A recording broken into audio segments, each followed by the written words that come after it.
السلام علیکم ورحمۃ اللہ وبرکاتہ۔ مومنین کرام،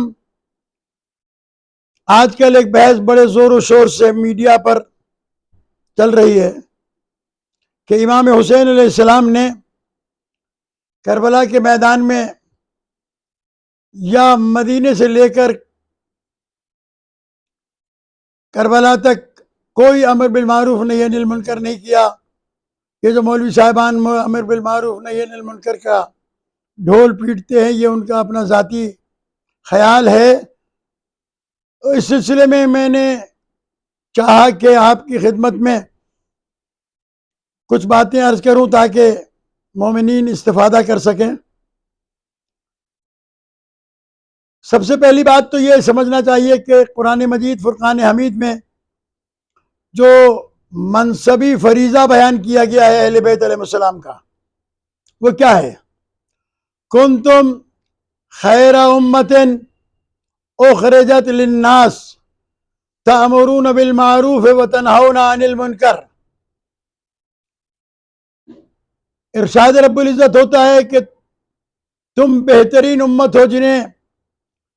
بھیجا گیا ہے، نکالا گیا ہے، اخرجت نکالا گیا ہے اس لیے کہ تم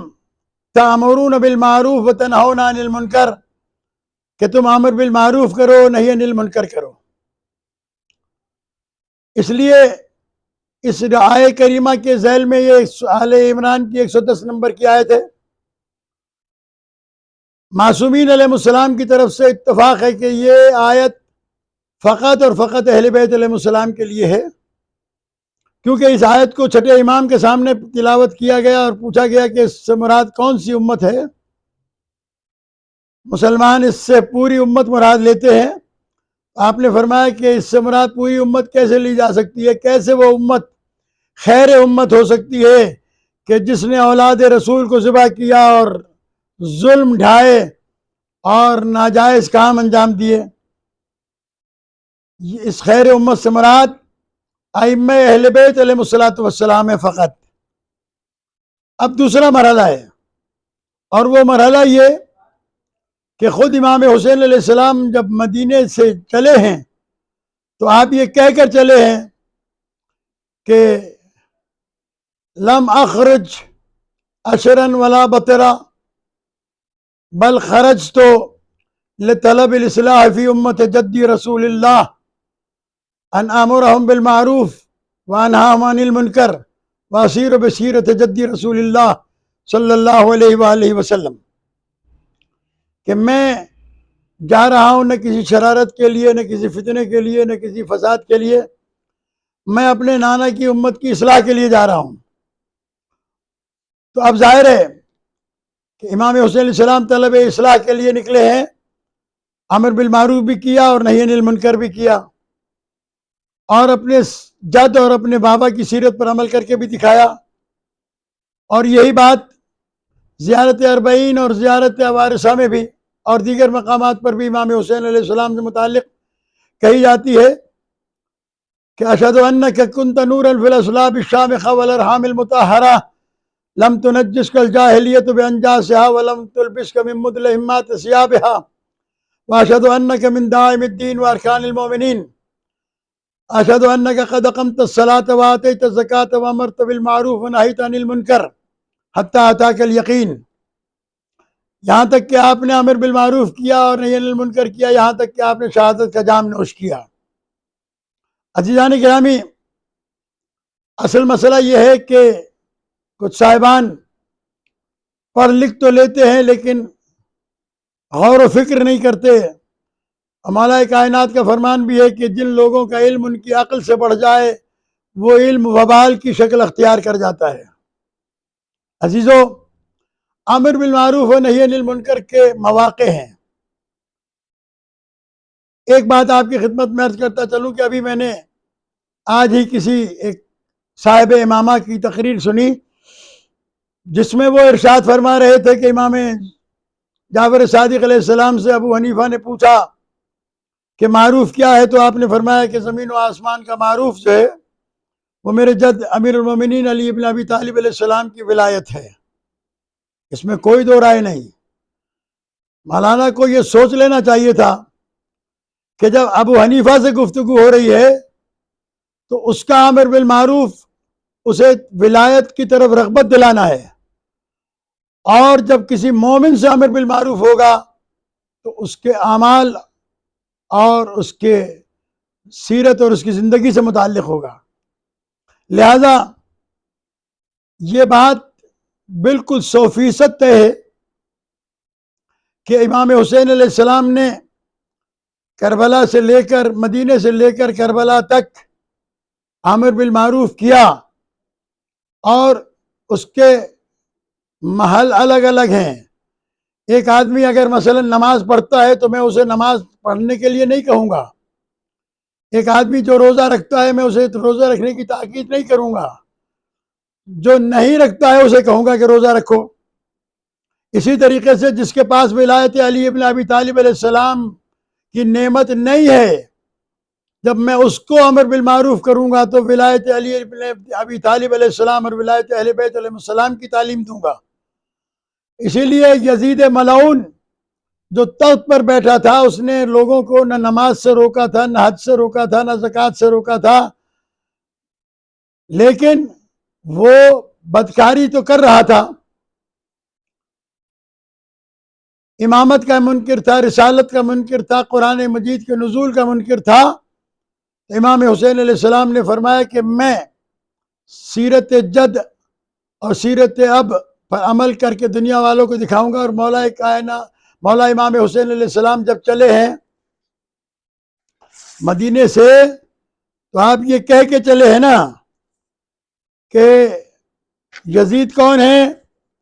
یزید شارب الخمر ہے۔ یزید کون ہے؟ یزید کے بارے میں امام حسین علیہ السلام نے فرمایا انا اہل بیت النبوت ومعدن الرسالت، ہم اہل بیت نبوت ہیں، رسالت کی کان ہیں، ومختلف الملائکہ، ہمارے پاس ملائکہ کی آمد و رفت رہتی ہے،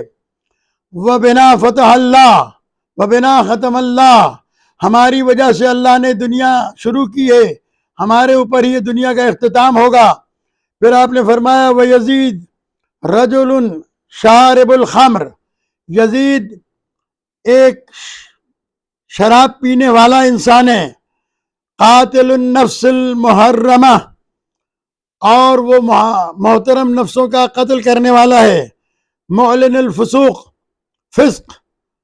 وہ علل اعلان فسق کرتا ہے، ومثلی لا یبایع مثلہ، مجھ جیسا اس جیسے کی بیعت نہیں کر سکتا۔ امام علیہ السلام کے اس فرمان سے اس فرمان کو ملائیے کہ میں جا رہا ہوں اپنے نانا کی امت کی اصلاح کے لیے، لطلب الاصلاح فی امت جدی، میں اپنی امت جد کے اصلاح کے لیے جا رہا ہوں۔ لہذا امر بالمعروف کرنا، نہی عن المنکر کرنا، یہ اہل بیت علیہ السلام کا فریضہ منصبی ہے۔ اب یہ کہ موقع کے ساتھ امر بالمعروف اور نہی عن المنکر کیا جائے گا، جو محل ہوگی سامنے والا جیسا ہوگا اس کے سامنے ویسے ہی امر بالمعروف ہوگا۔ امر بالمعروف صرف نماز روزے کو بتانے کا نام نہیں ہے، امر نہی عن المنکر صرف شراب اور بدکاریوں سے روکنے کا نام نہیں ہے، بلکہ امر بالمعروف اللہ کی وحدانیت کو بتانا، جو اللہ کی وحدانیت کو نہیں مانتا، اللہ کی رسول کی رسالت کو بتانا، جو اللہ کے رسول کی رسالت کو نہیں مانتا، اور ائمہ اہل بیت علیہ السلام کی ولایت کو سمجھانا، جو ائمہ اہل بیت کی ولایت کا قائل نہیں، یہ امر بالمعروف ہے۔ اور اگر کوئی جھوٹے خداؤں کو اور جھوٹے نبیوں کو اور جھوٹے اماموں کو مانتا ہے تو اس کے سامنے سچے خدا کی پیروی کرنے اور اطاعت اور اتباع کرنے کی دعوت دینا اور اس پر ایمان لانے کی دعوت دینا امر بالمعروف ہوگا، اور جھوٹے خداؤں سے روکنا یہ نہی عن المنکر ہوگا۔ اسی طریقے سے کوئی اگر سچے رسول کو نہیں مانتا ہے تو اس کو منوانا امر بالمعروف ہوگا، اور جھوٹے نبی کے جھوٹے دعوے کو جھوٹا قرار دے کر اس کو سمجھانا کہ یہ جھوٹ ہے، یہ نہی عن المنکر ہوگا۔ اسی طریقے سے جو علی علیہ السلام اور ائمہ اہل بیت علیہ السلام کی ولایت کا منکر ہے، وہ اگر منکر ہے تو امر بالمعروف یہ ہوگا کہ اسے امیر المومنین کی ولایت سمجھائی جائے، اسے اہل بیت علیہ الصلوۃ والسلام کی معرفت کرائی جائے، اور اگر وہ جھوٹے اماموں کو مانتا ہے تو بتایا جائے کہ جھوٹے امام کے ماننے کا نقصان کیا ہوگا، اس لیے کہ پیغمبر نے فرمایا من مات ولم یعرف امام زمانہ مات میتۃ جاہلیہ، جو شخص مر جائے اور اپنے زمانے کے امام کو نہ پہچانے وہ کفر کی موت مرتا ہے۔ یوم ندعو کل اناس بامامہم، قیامت کے دن ہر شخص اپنے امام کے ساتھ آئے گا، اور یہ بات طے ہے۔ آخری جملہ سن لیجئے، قرآن اور اہل بیت ساتھ ہیں، جو فریضہ قرآن ادا کرتا ہے وہی فریضہ اہل بیت علیہ الصلوۃ والسلام انجام دیتے ہیں۔ بلکہ دوسرے لفظوں میں کہہ دوں کہ اگر اس کو سمجھنا چاہیں کہ اگر اللہ کے نظام ہدایت کو لفظوں میں دیکھا جائے تو قرآن کہتے ہیں مجسم دیکھا جائے تو 14 معصومین کی شکل میں، کبھی محمد، کبھی فاطمہ، کبھی علی، کبھی حسن، کبھی حسین، اور یہ اہل بیت علیہ الصلوۃ والسلام ہیں۔ جو کچھ قرآن نے کہا ہے اس کا مجسم عملی پیغام اہل بیت علیہ السلام کی سیرت ہے۔ اللہ تبارک و تعالی ہمیں اہل بیت علیہ السلام کی سیرت کو سمجھنے، پڑھنے اور اس پر عمل کرنے کی توفیق عطا فرمائے۔ والسلام علیکم ورحمۃ اللہ وبرکاتہ۔